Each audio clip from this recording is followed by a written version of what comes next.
Good afternoon, ladies and gentlemen. It is my great pleasure to share with you a topic of viral hepatitis in transplantation. I have no conflict of interest to declare. Viral hepatitis in transplantation is a very broad topic.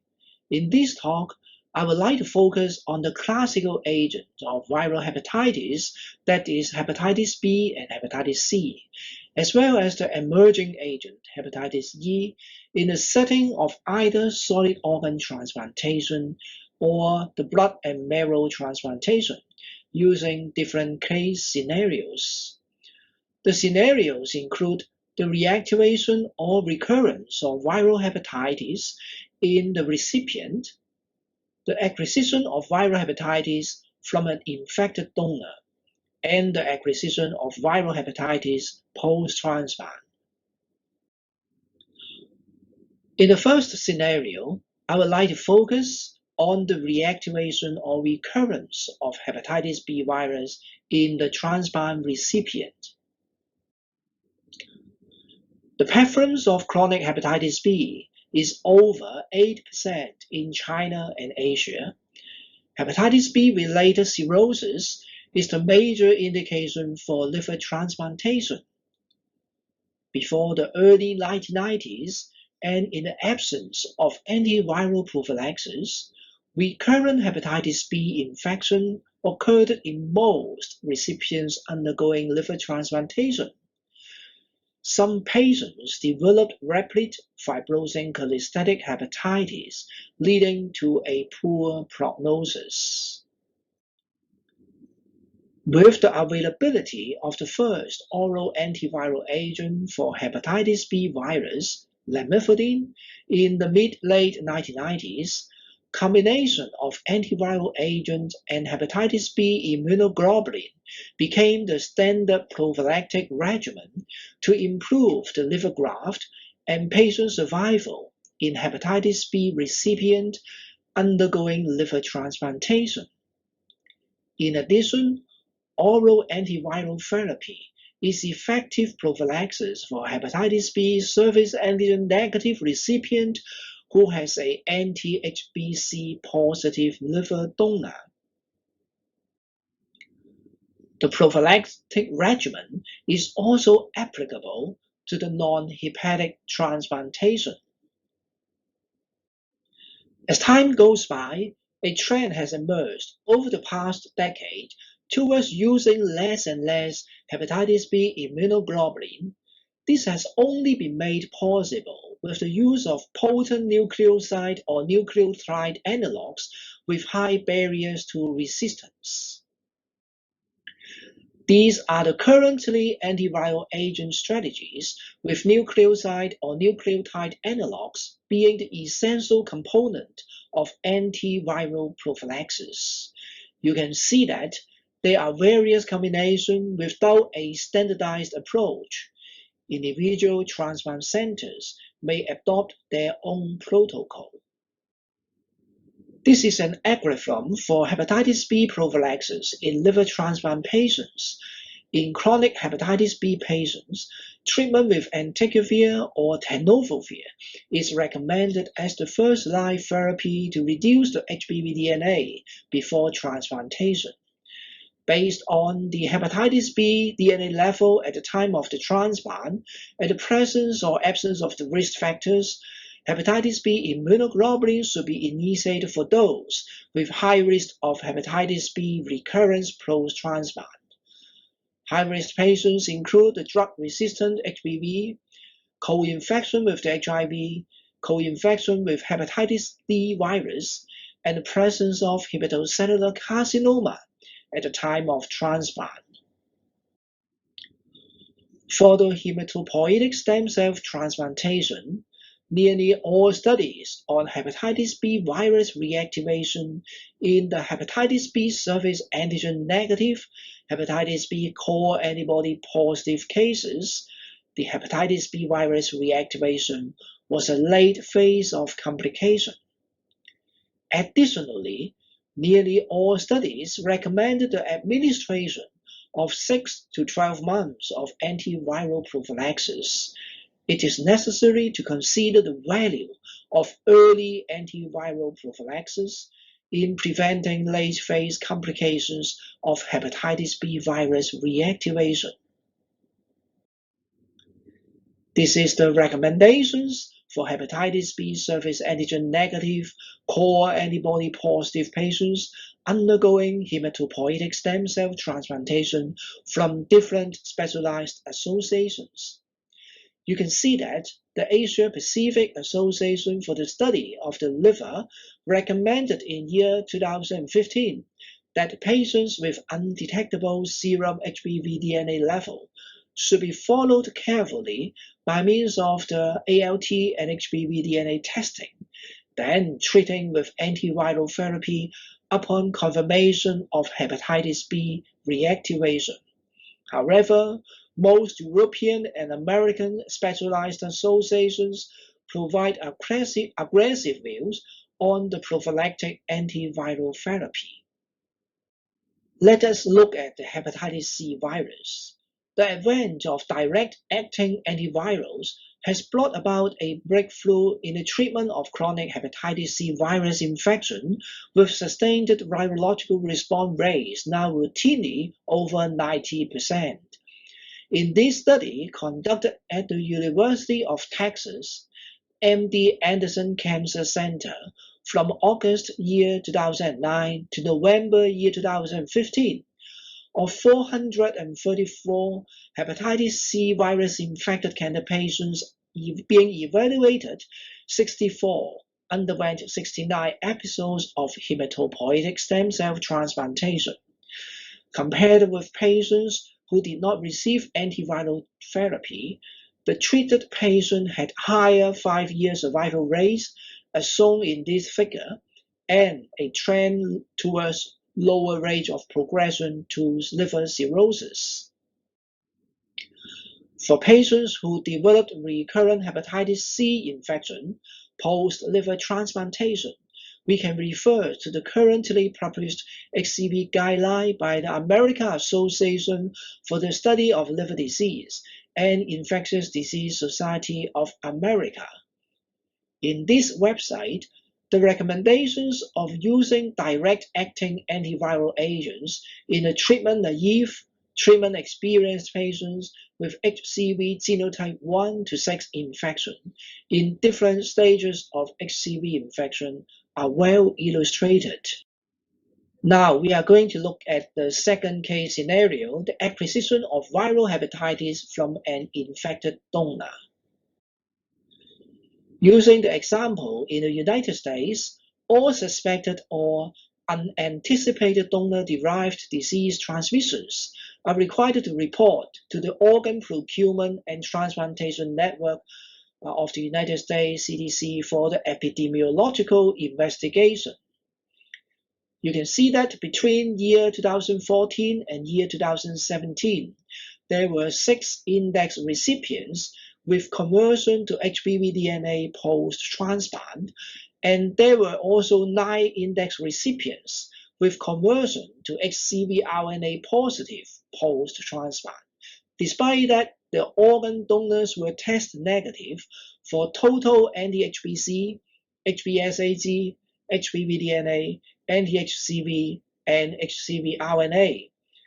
Now, the index recipient is defined as the first organ recipient to be reported with the HBV or HCV test conversion.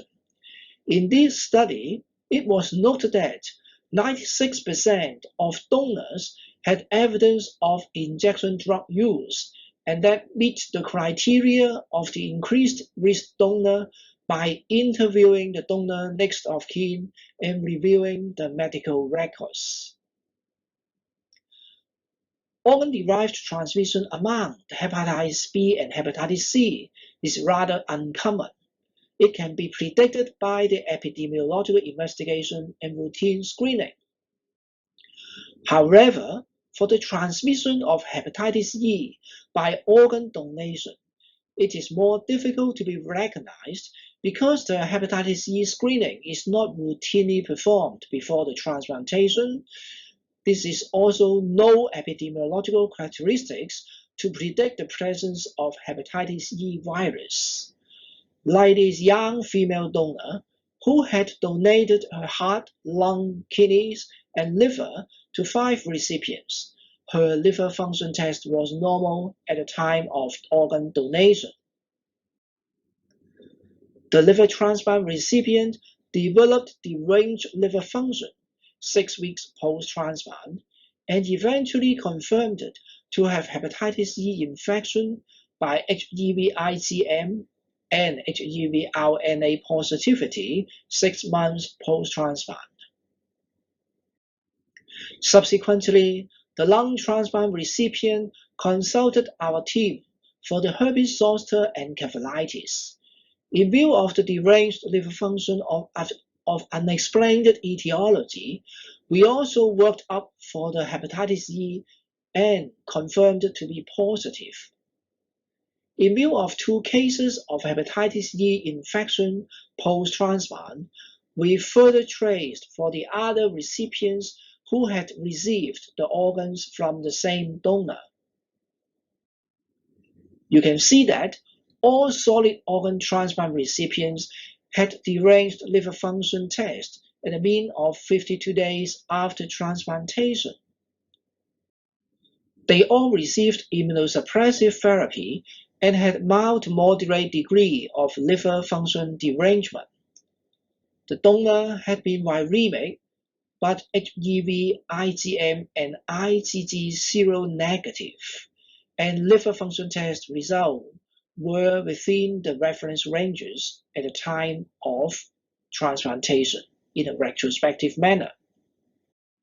Hepatitis E virus is confirmed to be genotype 4, which is an emerging cause of acute hepatitis in China. Liver biopsy was performed for the index recipient, who is a 66 years old liver transplant case, on the post-transplantation day 122. You can see that in Figure 8, the H&E staining shows moderate level of inflammation. And in Figure B, the immunohistochemical staining using the hepatitis E virus monoclonal antibody indicates the small groups of hepatocytes with positive cytoplasmic signals. Except for the lung transplant recipient who died of herpes zoster encephalitis, 4 solid organ transplant recipients received ribavirin and showed evidence of response after 2 months of treatment. Ribavirin monotherapy have been used to treat the hepatitis E infection in immunocompromised hosts, with promising results in both adults and pediatric organ transplant recipients. Further large studies are needed to confirm this preliminary investigation. However, the mechanism by which the ribavirin achieves HEV clearance is still uncertain. It could be due to a direct inhibition of viral replication, or it is due to an immunomodulating activity. In addition to the ribavirin therapy, we try to balance the reduction of immunosuppression and the graft rejection. We also advise patients to comply with personal hygiene and test their family members, especially if the viral load of hepatitis E virus in the stool is high. To prevent donor-derived HEV transmission, we may consider checking the donor plasma and organ explant for HEV viral load and serum IgM, IgG, even if the liver function test is normal. Ribavirin prophylaxis may be given if the viral load of the donor liver explant is positive. In Hong Kong, the overall seroprevalence of hepatitis E virus was about 32%, and the seroprevalence of hepatitis E virus is also increasing with age. We may expect to observe more cases of hepatitis E infection related to the organ transplantation in the future. In fact, The prevalence of HBV infection in transplant patients ranges from 2.3% to over 40%, depending on the serological test being employed. Overall, the incidence of HBV infection based on the detection of HBV RNA varies from 0.9% to 3.5%.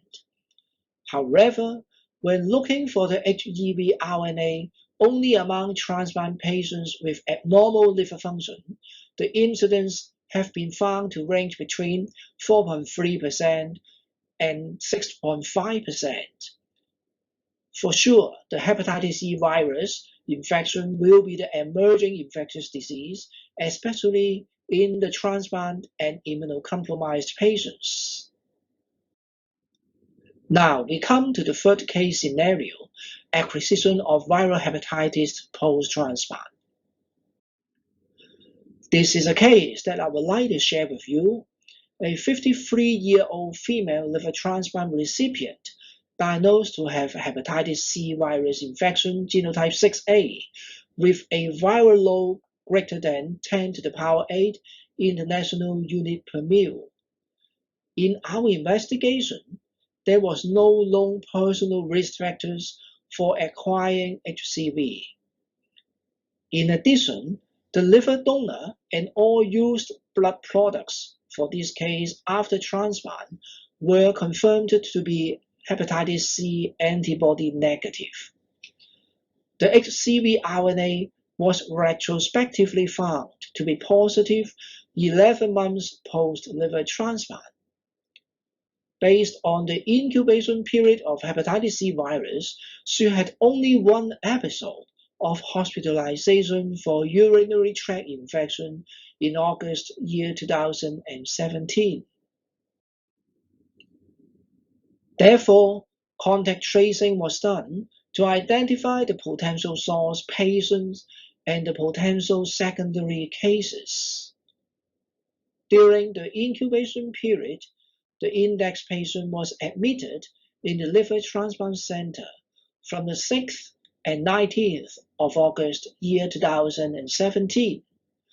There were 4 known hepatitis C carriers stayed in the same ward during the same period. One of the hepatitis C carrier who had history of intravenous drug abuse had hepatitis C virus genotype 6A. He may be the source patient. Then we further performed the contact tracing. 100 patients hospitalized in the same ward were identified for hepatitis C virus RNA testing. There were no more secondary cases found. This is the floor plan of the mixed gender ward for liver transplant patients. You can see that the source patient and index patients were cared in different cubicles. They are different sex and not interact with each other. We interviewed the ward staff and observed their practice. There was no malpractice found. Except for this important point, we found our phlebotomist who did not disinfect the reusable blood collection tube holders after each patient use. Then we collected the samples from the reusable blood collection tube holder. Xcv RNA genotype 6A was detected from the inner surface of one tube holder. Since the hepatitis C virus remains infectious for 6 weeks in the environment, patients were at risk of exposure, no matter whether the same or different phlebotomist took blood from the victim before or after the source patient, as long as the HCV contaminated tube holder in the phlebotomy trolley could be used by every phlebotomist. What is the possible mechanism for HCV transmission? Let us look at this video to demonstrate the contamination of blood collection tube holder in the slow motion. You can see that the tube is in contact with the exit of the tube holder upon release. This is a schematic presentation. Assuming I'm taking blood from a HCV positive patient, the blood collection tube holder may be contaminated upon rapid removal of the vacuum specimen tube. Then the contaminated holder is used for blood collection in the following patient, that is the index patient. The sleeved needle of the new double-end needle is now fitted onto the HCV contaminated holder, and its sleeved tip-up may be contaminated by HCV positive blood along the path of insertion. Then the skin needle is inserted into the vein of the index patient, while the stopper of the new vacuum specimen tube was plugged onto the sleeved needle with compression of the rubber sleeve. The HCV positive blood on the tip of the sleeve is being smeared onto the exposed metal surface of the sleeved needle. On removal of the vacuum specimen tube, the rubber sleeve cap will recoil to its original position, covering the sleeved needle. The venous blood of the index patient, under pressure, goes on to the potential space between the rubber sleeve and the sleeved needle. Upon release of the tourniquet, the relatively lower venous blood pressure above the tourniquet will suck the HCV contaminated blood collected in the space between the rubber sleeve and the sleeved needle through the double-end needle back into the patient's vein. It might be the potential mechanism of nosocomial acquisition of hepatitis C virus in this liver transplant recipient.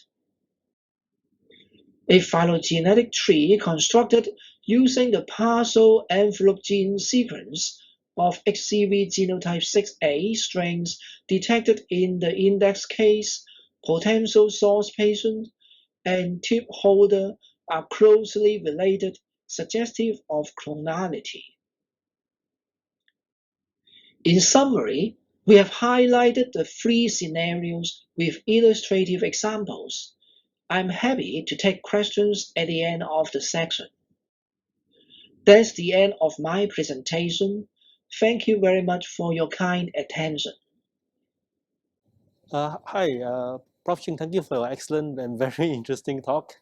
As you know also, I think in Singapore we did have hepatitis C cluster, at the hospitals a couple of years back. So I think for ours we didn't really find an actual cause, but I'm glad that you have found a cause in yours, and I think it's very enlightening. So we probably will need to look at this, be alert to this issue.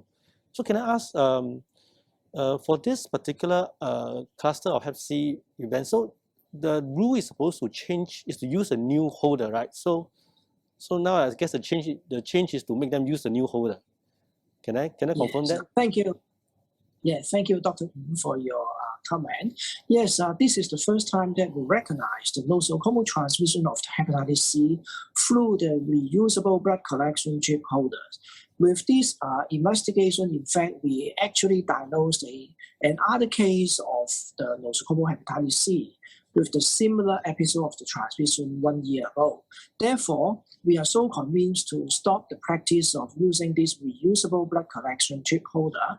So nowadays, we are using the single-use device for the non-sterile one, for the usual blood taking, and the sterile one for the blood culture taking. No, thank you. So can I also ask another question? Yeah, I think there was a few questions related to this. So how to prevent the vecutainer contamination crossover, and also whether the vecutainer is single use. So I think you've answered it in your reply to me just now. So basically, they would have to be single use and it need to be sterile. I think that's what we would do.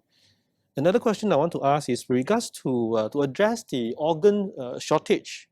Some centers are actually using hepatitis C donor kidneys, and then done with direct direct action antiviral cover as prophylaxis.